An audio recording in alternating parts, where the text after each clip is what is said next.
तो जो हमारी हिस्ट्री की क्लास थी, इसमें हमने जो लास्ट पढ़ा था वो गजनवी के बारे में पढ़ा था। ठीक है, तो ये हमारा टॉपिक खत्म हो गया था, लेकिन इसमें एक लाइन और आप जोड़ लीजिए कि महमूद गजनवी जो था ये खैबर दर्रा से इसने भारत में प्रवेश किया था। ठीक है, तो ये इंपॉर्टेंट है, ये पूछ लेता है कि गजनवी खैबर दर्रा से प्रवेश करता है। ठीक है, अब जो हमारा टॉपिक होगा वो होगा, हम मोहम्मद गौरी के बारे में पढ़ेंगे। ठीक है, सबसे पहले हमने मोहम्मद बिन कासिम के बारे में पढ़ा मध्यकालीन भारत में, और फिर गजनवी के बारे में, और अब जो रहेगा हमारा वो रहेगा मोहम्मद गौरी।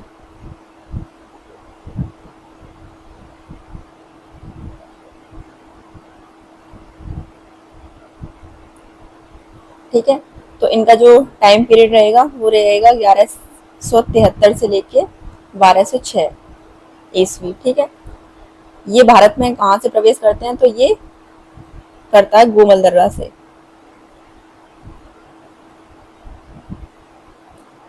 गोमल दर्रा से प्रवेश करता है। ठीक है,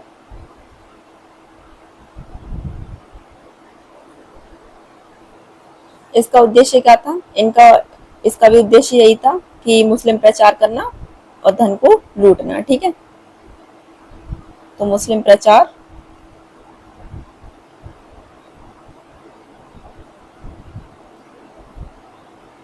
और धन प्राप्ति या धन को प्राप्त करना। ठीक है, उसके बाद क्या हुआ कि ये मोहम्मद गौरी के यहाँ पे ये 4 आक्रमण करता है। सबसे पहला आक्रमण जो अपना करता है ये मुल्तान पे करता है। ठीक है, जो कि 1175 में, और उसके बाद 1178 में आक्रमण करता है गुजरात में, वो भीम सेकंड पे। ठीक है, उसके बाद इसके तराइन के युद्ध स्टार्ट होते हैं। पृथ्वीराज चौहान से पहला युद्ध होता है 1151 में, जिसमें पृथ्वीराज चौहान जीत जाते हैं और ये हार जाता है। फिर दूसरा युद्ध होता है 92 में, जहाँ पे पृथ्वीराज चौहान हार जाते हैं और ये जीत जाता है मोहम्मद गौरी। तीसरा युद्ध जो होता सॉरी हाँ, जो इसका मतलब वैसे इसका 5वां युद्ध रहेगा जो 1194 में होता है जयचंद से। ठीक है, जिसे हम चंदावर का युद्ध कहते हैं, और वहां पे मोहम्मद गौरी जीत जाता है। ठीक है, तो इसके बारे में हम पढ़ते हैं, लिखते हैं कि इसका प्रथम युद्ध या ये इसका पहला आक्रमण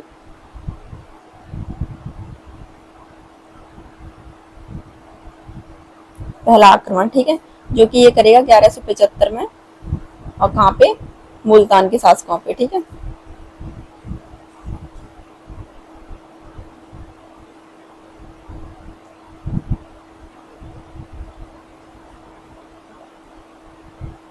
जहाँ पे क्या होगा, ये लोग हार जाते हैं। ठीक है, और मोहम्मद गौरी की यहाँ वो जीत जाता है। उसके बाद इसका दूसरा आक्रमण होगा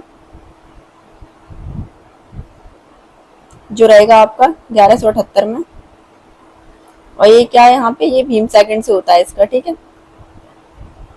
भीम सेकंड से यहाँ पे राजा होते हैं, और ये कहाँ पे, गुजरात में। यहाँ पे क्या होता है कि ये जीत जाते हैं और वो मोहम्मद गौरी हार जाता है। ठीक है, तो ये जीत जाते हैं।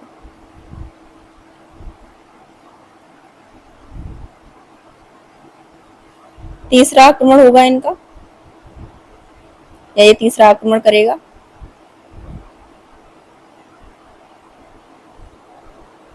ठीक है, इसको ही हम तराइन का युद्ध बोलते हैं, तो इसको भी यहीं पे लिख लीजिए।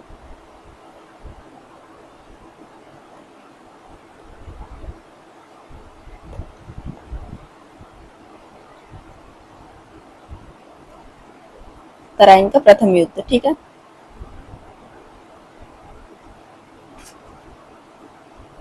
जिसमें क्या होगा, ये पृथ्वीराज चौहान पे होगा, यंग पृथ्वीराज चौहान और मोहम्मद गौरी के बीच में होता है।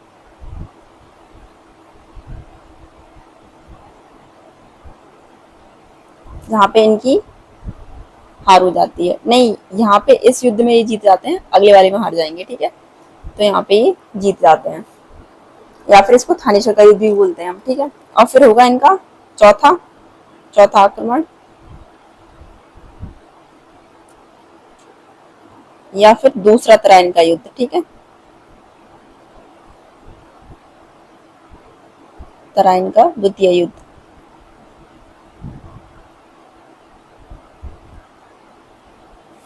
इसमें क्या होता है कि पृथ्वीराज चौहान यहाँ पे हार जाता है और मोहम्मद गौरी यहाँ पे जीत जाता है। ठीक है, ये हार जाएंगे यहाँ पे। पांचवा युद्ध जो होगा या पांचवा आक्रमण, उसको बोल सकते हो आप चंदावर का युद्ध, बोल क्या सकते हो, है ये। ठीक है, चंदावर का युद्ध जो कि होगा जयचंद और मोहम्मद गौरी के बीच में। ठीक है,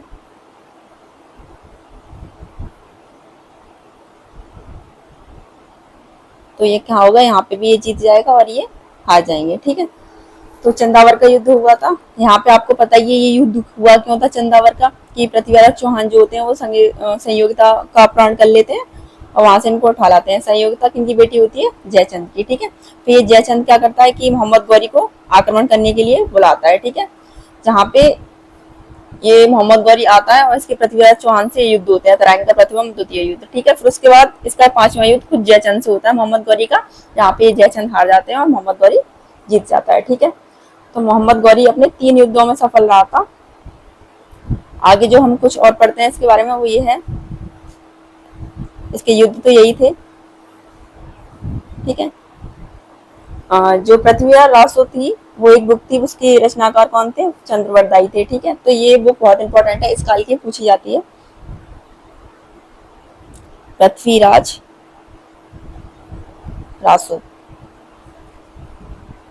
ठीक है, कौन थे इसके रचनाकार, चंद्रवरदाई।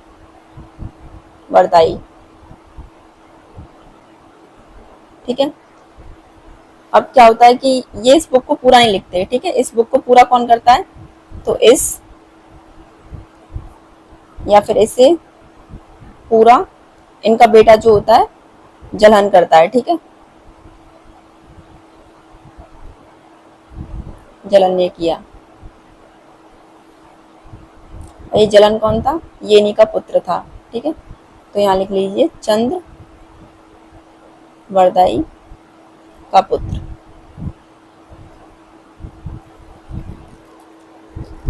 और ये क्या करता है मोहम्मद गौरी, ये उत्तर भारत में एकता प्रथा शुरू करता है। ठीक है, तो ये पॉइंट भी लिख लीजिए, उत्तर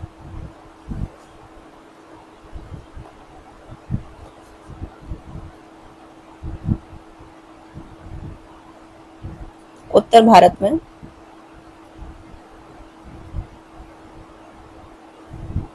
एकता प्रथा का आरंभ, ठीक है, यह शुरू करता है।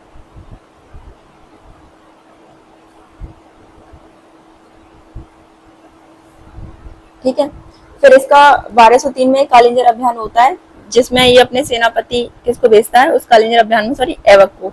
ऐबक कौन होता है, वो गौरी का, मोहम्मद गौरी का गुलाम होता है, कुतुबुद्दीन ऐबक। ठीक है, तो यहाँ पे 1203 में कालिंजर का अभियान होता है। ठीक है, ये भी बहुत इंपॉर्टेंट है, पूछ लिया जाता है सीधे सीधे।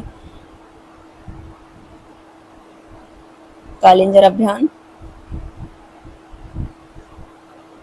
पर किसको भेजता है, कुतुबुद्दीन ऐबक को। ठीक है, या ऐबक को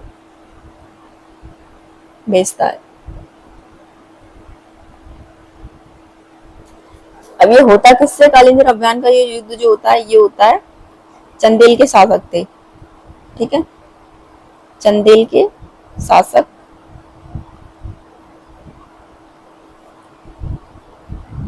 परमादिदेव। ठीक है,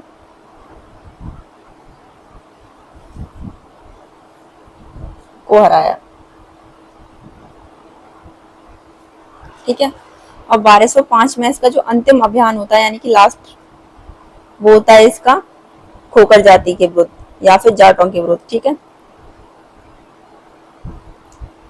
अंतिम अभियान किनके विरुद्ध, खोकर जाति के विरुद्ध।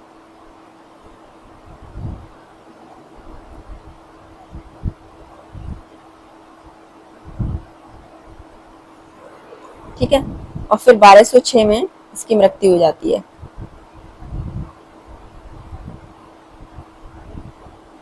या फिर यहाँ लिख लीजिए मोहम्मद गौरी की मृत्यु।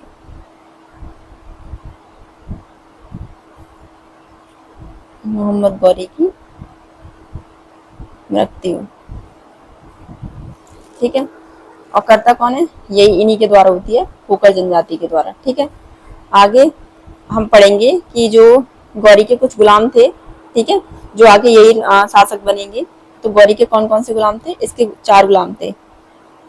तो गौरी के गुलाम, ठीक है, कौन थे वो चारों? एक था यलदौज या यलदौज, ठीक है। दूसरा था कुवाचा, तीसरा यही एवक, ठीक है।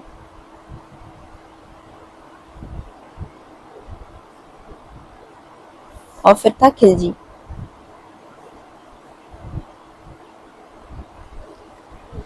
ये जो था यलदौज, इसको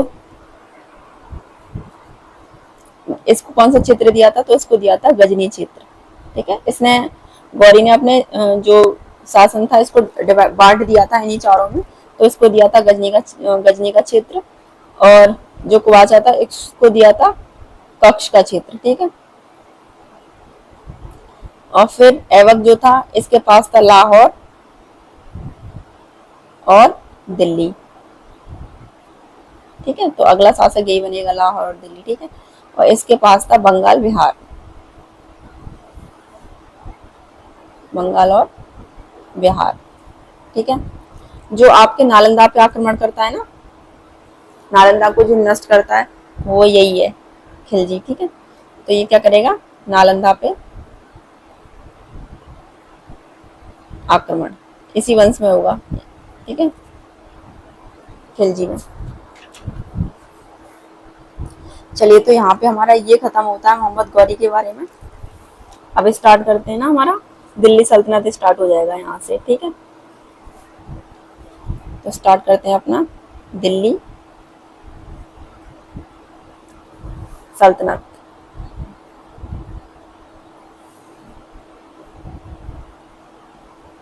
जब अभी हमने अपना जो प्राचीन भारत खत्म किया है, ठीक है, वहां से जो भी हाल फिलहाल के एग्जाम में, जो एसएससी के एग्जाम्स हो, ऐसे जीडी वगैरह के जो हुए हैं अभी, ठीक है, या फिर सीएचएसएल एमटीएस, वहाँ पे जो क्वेश्चंस पूछे गए हैं प्राचीन भारत से, हम उनकी कंप्लीट एक सीरीज कराएंगे, ठीक है। जिससे क्या होगा कि पता भी चल जाएगा किस तरीके के क्वेश्चन है, और हमारा रिविजन भी हो जाएगा। तो अभी हमारा प्राचीन भारत फिनिश हो चुका है, तो उसी की सीरीज कराते हैं उसमें, ठीक है। और जैसे ही हमारा ये मध्यकालीन भारत खत्म होगा तो हम इसकी भी कराएंगे। यूपीएसआई में या यूपी कांस्टेबल में लास्ट ईयर जो अभी एग्जाम हुआ था उसमें जो क्वेश्चंस पूछे गए हैं, तो उससे एक आइडिया लग जाएगा कि जो क्या हमने पढ़ा है वो सही भी है या फिर ऐसे ही पढ़ रहे हैं, ठीक है। तो क्वेश्चन से बहुत रहता है कि, और वो भी जो हाल फिलहाल में पूछे जा रहे हैं उनसे, ठीक है। तो हम एक बार उस सीरीज को भी कर लेंगे या उन क्वेश्चन को भी कर लेंगे। तो जल्दी वो क्लास होगी, इसमें आपका प्राचीन भारत के क्वेश्चंस होंगे जो हाल फिलहाल एग्जाम में पूछे जा रहे हैं, ठीक है। तो अभी ये हमारा टॉपिक है दिल्ली सल्तनत। इसमें कितने वंश थे हमारे? इसमें थे हमारे 5 वंश, ठीक है। तो जो पहला वंश था वो था आपका गुलाम वंश, ठीक है। यही जो मोहम्मद गौरी के बाद आपका स्टार्ट होता है, इसके 4 गुलाम थे, ठीक है। उसके बाद जो आएगा आपका खिलजी वंश,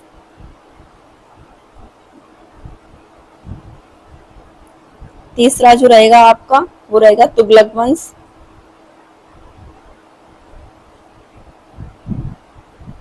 ठीक है। चौथा आपका सैयद वंश,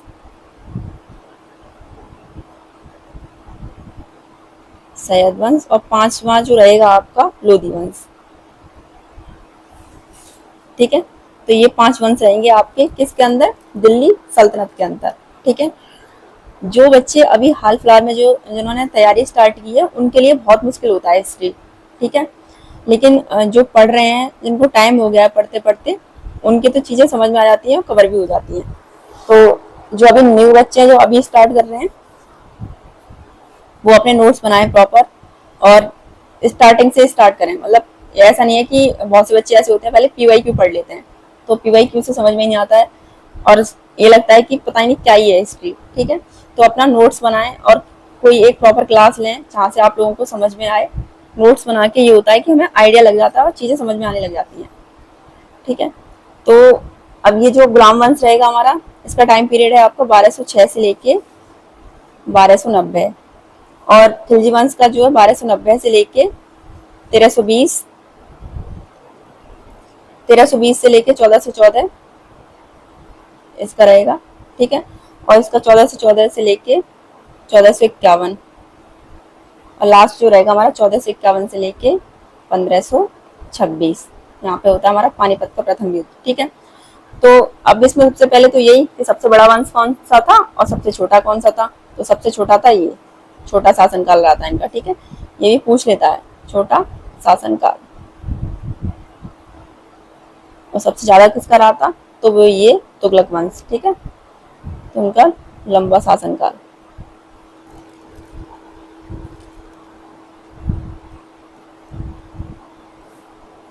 तो चलिए हम यहाँ से स्टार्ट करते हैं अपना कौन सा, गुलाम वंश। इसका टाइम पीरियड 1206 से लेके 1290, ठीक है। संस्थापक कौन थे गुलाम वंश के, तो इसके संस्थापक थे कुतुबुद्दीन ऐबक, ठीक है। कुतुबुद्दीन ऐबक। अब इनका जो राज्याभिषेक हुआ था वो हुआ था 24 जून 1206 में, ठीक है। राजधानी कहाँ थी, एक मिनट, राजधानी की बात करें तो इनकी राजधानी थी लाहौर, ठीक है। इसने सुल्तान की उपाधि धारण नहीं की थी, सुल्तान की उपाधि धारण नहीं की थी इसने, ठीक है। इसने कौन सी उपाधि धारण की थी, मलिक और सिपलसार की, ठीक है। ये अपने आप को सुल्तान नहीं मानता था क्योंकि ये मोहम्मद गौरी का गुलाम था, तो ये पहला शासक था जो मतलब शायद गद्दी पे नहीं बैठा था, और ना ही इसने सुल्तान की उपाधि धारण की। तो ये इंपॉर्टेंट पॉइंट है यहाँ से कि इसने सुल्तान की उपाधि धारण नहीं की, ठीक है। कौन सी उपाधि इसने धारण करी थी, तो वो थी इसकी, एक तो मलिक, और दूसरी कौन सी थी, दूसरी थी सिपल सलार, ठीक है। अच्छा, इसके और नाम क्या थे कि अन्य की मतलब किन किन नामों से इसको जाना जाता था, कुतुबुद्दीन ऐबक को, तो इनके अन्य नाम जो थे वो थे पीलबख्श,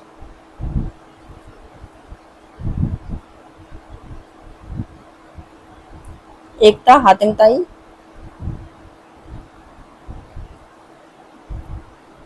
और जो इम्पोर्टेंट है वो था आपका लाख बख्श, ठीक है।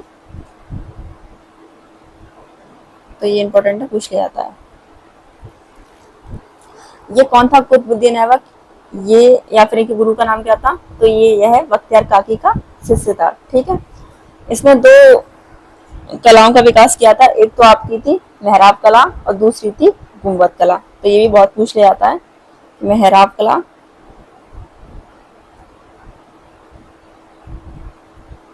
मेहराब कला का विकास, और जो गुंबद होता है ना, मस्जिद वगैरह होती है या फिर वैसे मंदिर वगैरह में, तो गुंबद कला का विकास, ठीक है।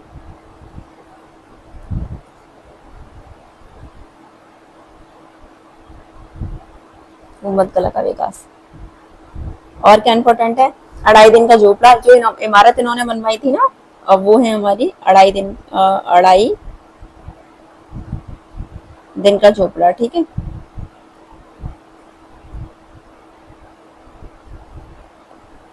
ये है आपकी अजमेर में। ये क्वेश्चंस इंपॉर्टेंट है और ये पूछे भी जाते हैं, ठीक है। और ये जो झोपड़ा है ना, यहाँ पे पहले एक संस्कृत विश्वविद्यालय था, उसका नाम था विग्रह राज चतुर्थ, ठीक है। तो पूछ लिया जाता है कि ये किसको तोड़वा के यहाँ पे बना था, तो यहाँ पहले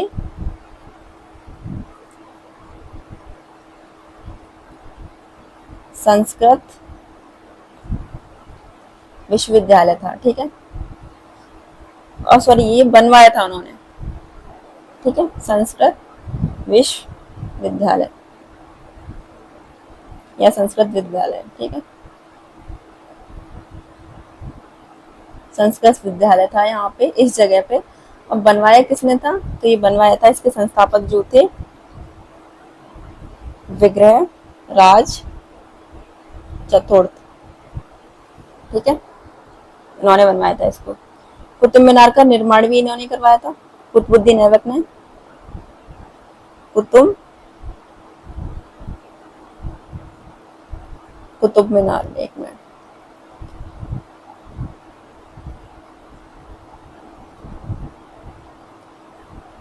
का निर्माण, ठीक है। उसके बाद क्या होता है लास्ट में कि पोगान या फिर हाँ पोलो चौगान खेलते खेलते इनकी मृत्यु हो जाती है 1210 में, ठीक है। तो ये पूछा जाता है कि कौन सा मुस्लिम शासक था जिसकी पोलो चौगान खेलते टाइम मृत्यु हो गई थी, तो वो यही था कुतुबुद्दीन ऐबक। और ये क्वेश्चन बहुत बहुत बार रिपीट हुआ है, ठीक है। तो पोलो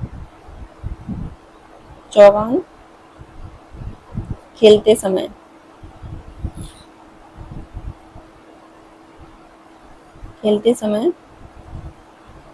मृत्यु हो जाती है, ठीक है, 1210 में। तो इसके बाद जो शासक होंगे आपके सेकंड नंबर पे वो होंगे आराम शाह,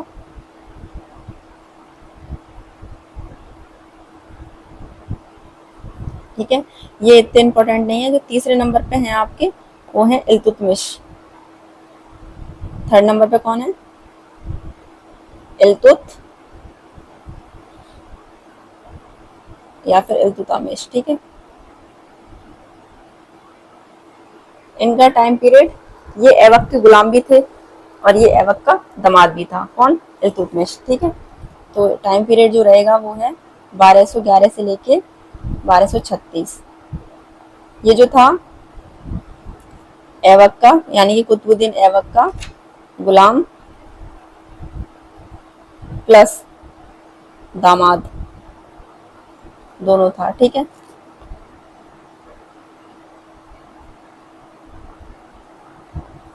गुलाम और दामाद दोनों,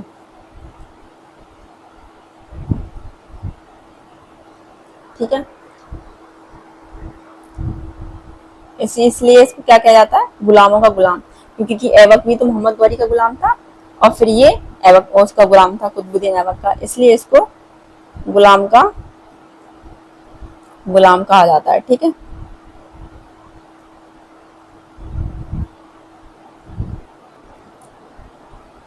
राइटिंग थोड़ा समझ में नहीं आ रहा होगा, क्योंकि मुझे पता है कि मैं बहुत गंदा लिख रही हूँ, ठीक है। तो बस आप लोग एक बार सुन लेना। और दिल्ली पर गुलाम वंश इसलिए कहते हैं कि दिल्ली का वास्तविक संस्थापक था गुलाम वंश का, ठीक है। तो पूछ लिया जाता है कि दिल्ली पर गुलाम वंश का वास्तविक संस्थापक कौन था, तो इसी को मानते हैं इल्तुतमिश को, ठीक है। तो लिख लीजिए दिल्ली में गुलाम वंश का वास्तविक संस्थापक,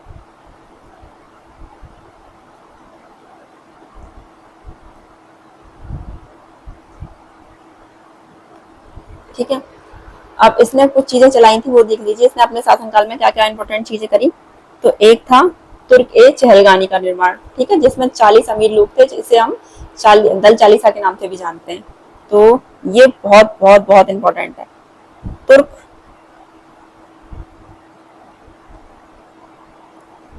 तुर्क ए चहलगानी,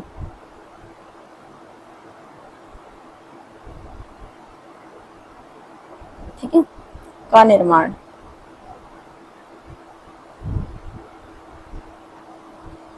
इसको या फिर आप कह लीजिए 40 अमीर लोगों का जो दर था ये वो है, ठीक है। और इसको क्या कहते हैं, दल चालीसा,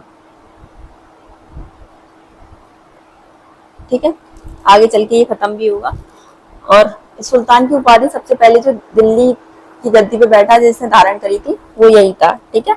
कुतुबुद्दीन ऐबक तो धारण नहीं करता, तो ये करता है इल्तुतमिश। सुल्तान की उपाधि सबसे पहले।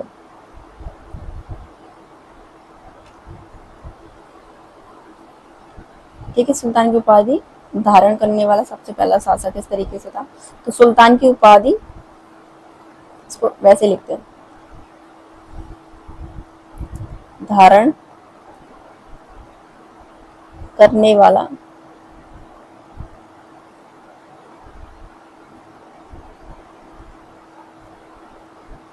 दिल्ली का पहला शासक। ठीक है, और क्या करता है ये, एकता प्रथा शुरू करता है। ये भी बहुत इंपॉर्टेंट है, पूछ लिया जाता है कि एकता प्रथा किसने शुरू करी थी। तो एकता प्रथा का प्रारंभ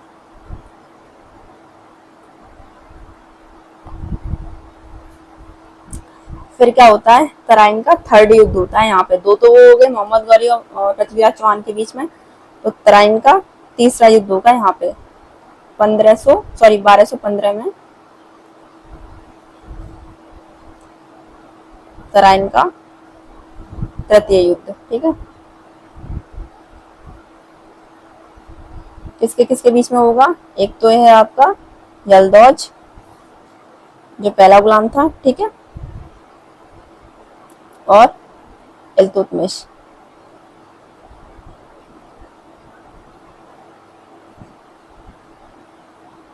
क्या होगा, ये जीत जाता है और ये यहाँ पे हार जाता है। ठीक है, इसी के समय में फिर मंगोलों का आक्रमण होगा जो कि 1221 में हुआ था। ठीक है, तो यहाँ पे ये भी लिख लीजिए, मंगोलों का आक्रमण दिल्ली सल्तनत में गुलाम वंश में किसके टाइम पे हुआ था, तो इसके टाइम पे होता है। ठीक है, इसी समय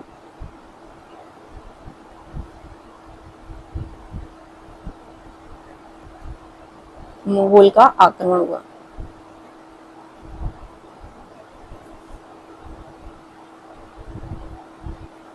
कब, 1221 में। ठीक है, और 1221 में ये क्या करता है कि न्याय का घंटा लगवाता है। न्याय की जंजीरें भी लगवाई थी और घंटा कौन लगवाता है, वो ये लगवाता है। ठीक है, तो न्याय का घंटा, आगे आप पढ़ोगे न्याय की जंजीरें भी लगती हैं। ठीक है,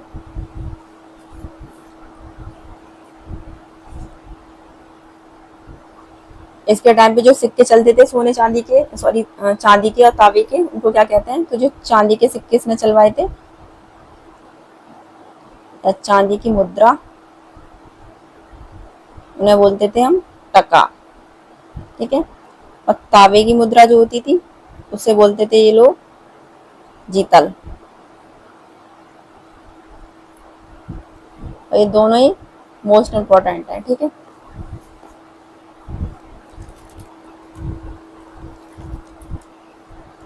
एक जो शैली थी इनकी मकबरा शैली, बहुत इंपॉर्टेंट है, उसका जन्मदाता भी इसी को माना जाता है। ठीक है, तो मकबरा शैली का जन्मदाता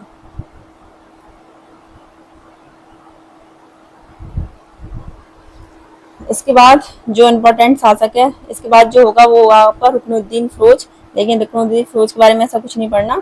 और जो नेक्स्ट शासक बनेगी, इसमें अगली जो शासक होंगी वो होंगी आपकी रजिया सुल्तान।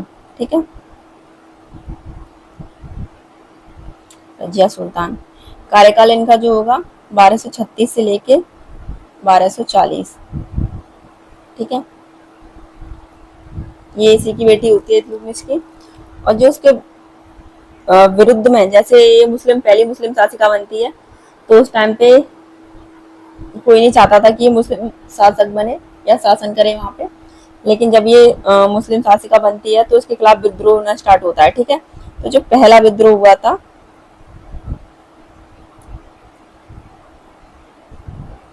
वो निजाम उल मुल्क ने किया था। ठीक है, रजिया के खिलाफ। तो पहला विद्रोह किसने किया, निजाम उल मुल्क ने। ठीक है, तो क्योंकि मुसलमान में तो यही होता है कि औरतें पर्दा प्रथा में रहें, इस तरीके से शासक ने, मतलब वो एक तरीके से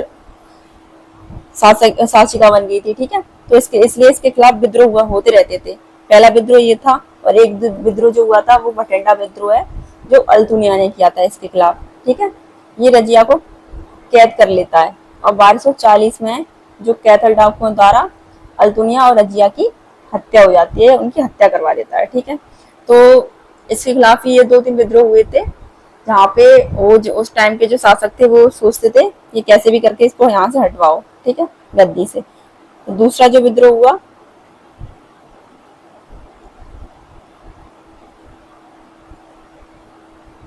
वो भटिंडा का विद्रोह,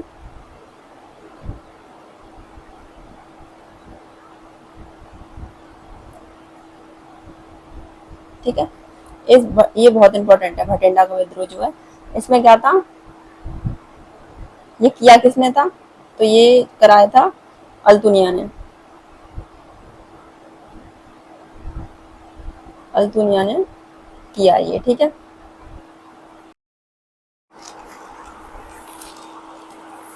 हाँ, ये जो विद्रोह था भटिंडा का, ये अल्तुनिया ने किया था।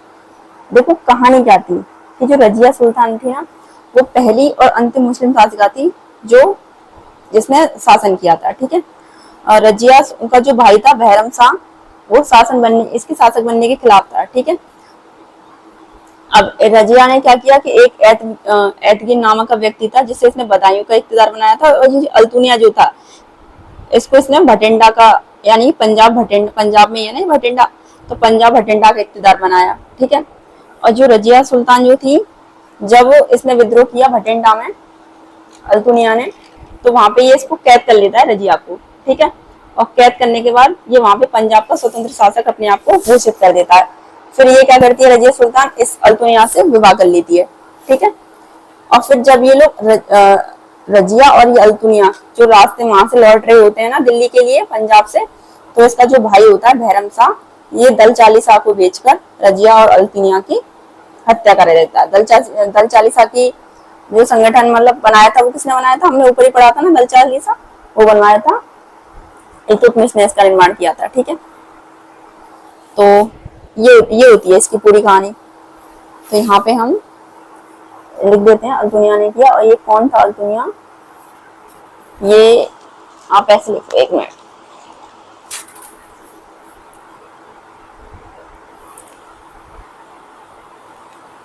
ये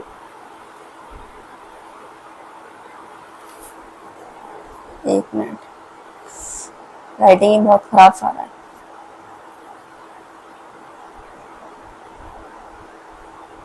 ठीक है, इधर से देखते हैं।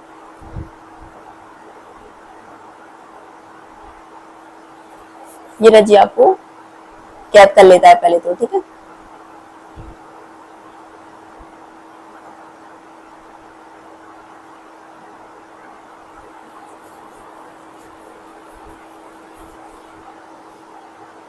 और फिर क्या होता है, इसका जो भाई होता है बैरम शाह, इसका भाई वह राम शाह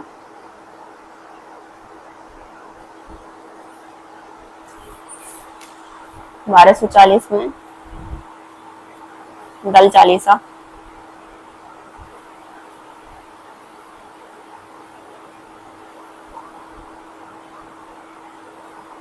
दल चालीसा को भेजकर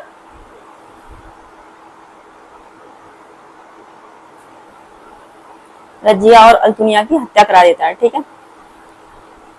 दल चालीसा को भेजकर कैथल के डाकुओं के द्वारा, ठीक है, कैथल डाकुओं द्वारा।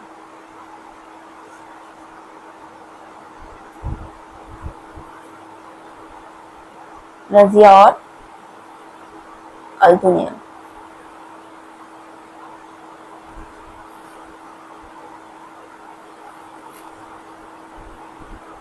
हत्या करा देता है, ठीक है।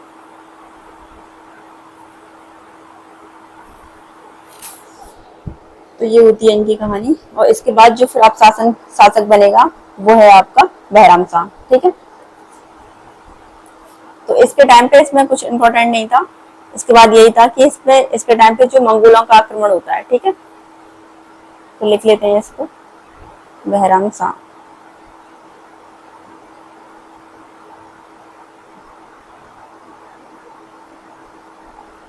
टाइम पीरियड इसका 1240 से लेकर 42 रहेगा, ठीक है, 1242। और इसके टाइम पे मंगोलों का प्रथम आक्रमण होता है।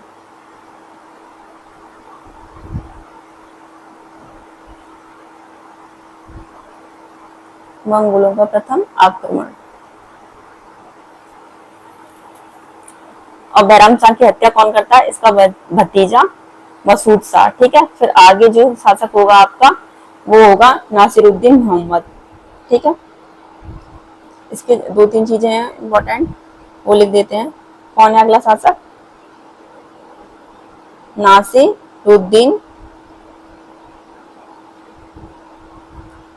महमूद, मोहम्मद नहीं महमूद, ठीक है। इसका टाइम पीरियड 1246 से लेकर 1265, ठीक है। इसके बारे में इंपॉर्टेंट क्या है कि ये टोपी सीकर जीवन व्यतीत करता था। तो ये क्वेश्चन बहुत पूछा जाता है कि टोपी सीकर कौन सा शासक था जो अपना जीवन व्यतीत करता था, ठीक है, जीवन जीता था। जहां जहां लिखा है इंपॉर्टेंट है, वो क्वेश्चंस बहुत पूछे जाते हैं। और पुराणों की प्रतियां ये पढ़ता था, ठीक है।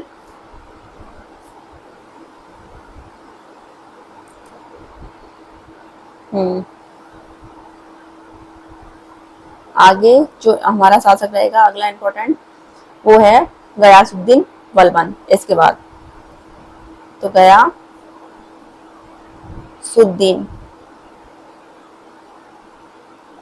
बलबन। ये इंपॉर्टेंट रहेंगे, ये अच्छे से पढ़ने हैं, ठीक है। गयासुद्दीन मोहम्मद, ये इल्तुतमिश का गुलाम था। किसका? इल्तुतमिश, इल्तुतमिश या इल्तुतमिश लिख देना, ठीक है, का गुलाम।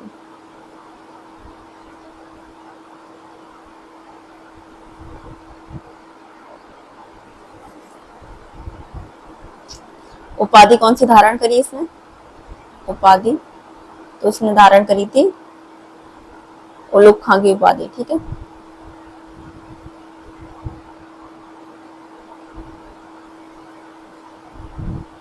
ठीक है,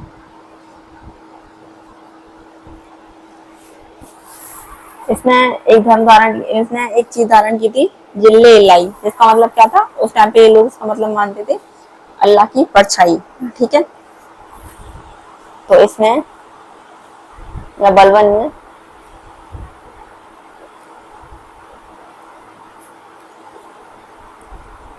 जिल ए इलाई धारण की। जो दल चालीसा का निर्माण कराया था वो ये नष्ट करता है बलवन, ठीक है। तो दल चालीसा इल्तुतमिश करता है इसका निर्माण, ठीक है। दल चालीसा का अंत किया। ये बहुत इंपॉर्टेंट है, बहुत बहुत ज्यादा इंपॉर्टेंट, ठीक है। लोह एवं रक्त नीति ये अपनाता है, ये भी बहुत बहुत ज्यादा इंपॉर्टेंट है।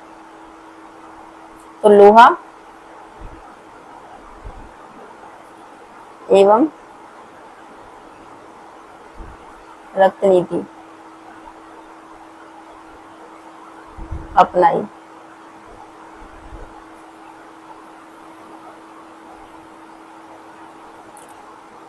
दो तीन इसने त्योहार स्टार्ट किए थे, सिजदा, पैबॉस और नवरोज उत्सव, ठीक है। तो ये भी बहुत पूछे जाते हैं, सिजदा, पैबोस और नवरोज उत्सव।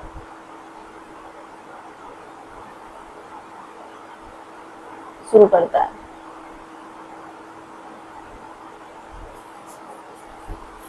ठीक है। तुर्के चहलगानी का विनाश करता है, ये भी इंपॉर्टेंट है, इसे भी लिख लीजिएगा। और इसकी मकबरा, ठीक है, मकबरा। एक चीज और रहेगी कि मंगोलों का प्रथम आक्रमण तो बैरम शाह के टाइम पे हो जाता है, और मंगोलों का दूसरा आक्रमण जो होता है वो इसके टाइम पे होता है। तो मंगोल या मंगोलों का दूसरा आक्रमण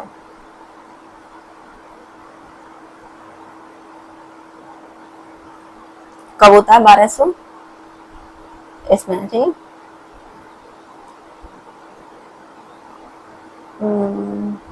मैं किया।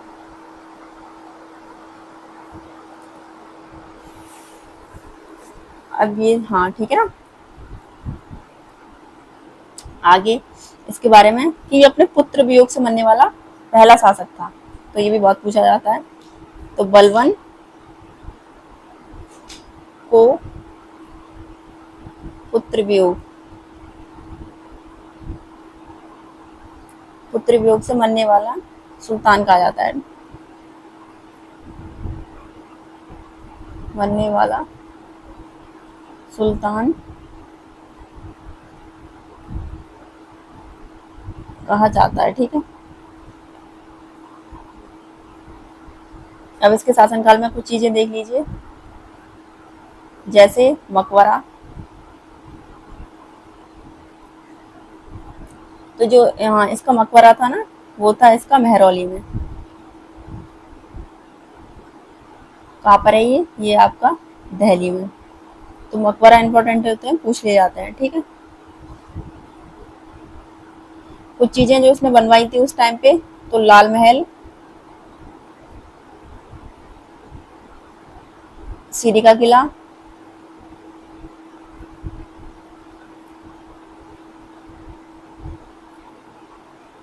बलबन ने बनवाया, ठीक है, बनवाया। तो ये भी इंपॉर्टेंट है, पूछ लिया जाता है। आगे दीवाने अर्ज, जो उसका सैन्य विभाग की स्थापना करी थी इसने। दीवाने अर्ज, ये क्या था, सैन्य विभाग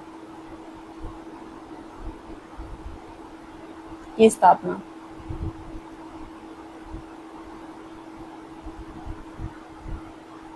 और क्या होता है इसी के टाइम पे, इसके टाइम पे एक बंगाल में विद्रोह होता है, ठीक है, बंगाल विद्रोह।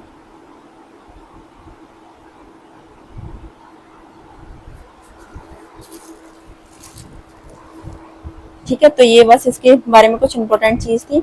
इसके बाद जो आपका अगला शासक होता है वो होता है कैकुकबाद।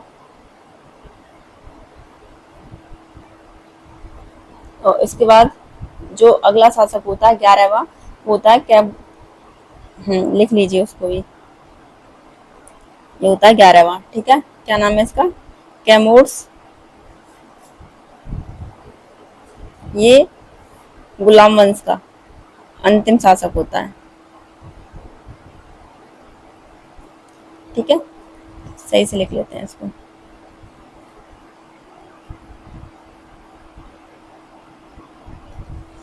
तो अब जो कल रहेगा हमारा वो रहेगा खिलजी वंश, ठीक है। तो कल हम खिलजी वंश को कंप्लीट करेंगे, और आगे भी हो जाता है तुगलक वंश को भी कर लेंगे, ठीक है।